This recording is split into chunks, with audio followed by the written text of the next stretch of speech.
A tsunami of molasses destroyed part of this Boston neighborhood. In January of 1919, a massive storage tank filled with 2.3 million gallons of molasses burst open, unleashing a giant, fast-moving wave of syrup. By the time it was over, 21 people had died and over 100 were injured. But how does molasses turn deadly? Behind me is where the original tank stood, and it was huge. It was over 50 feet tall, 90 feet across, and was filled nearly to the brim with thick, gooey molasses. But it wasn't just big, it was also badly built. The tank had been leaking for years, and one day, it finally gave out.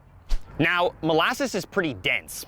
It's about 1.5 times as dense as water, and there were over 2 million gallons of it stacked up in this poorly built tank, which means it had a ton of potential energy. When the tank finally burst, that energy was unleashed instantly, sending the molasses surging out in a huge, violent 40-foot wave at about 35 miles per hour.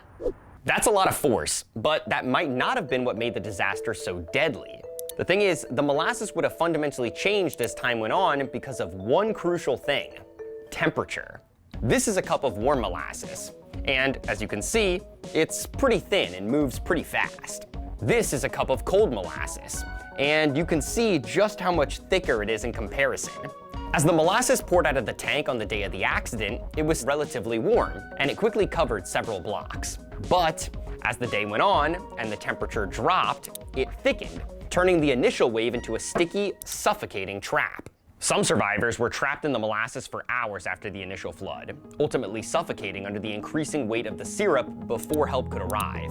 Cleanup also took ages, as the molasses coated streets and buildings, and people tracked it all over the sidewalks and even inside trains. Some say that on a hot summer day, you can still catch the scent of molasses in the air.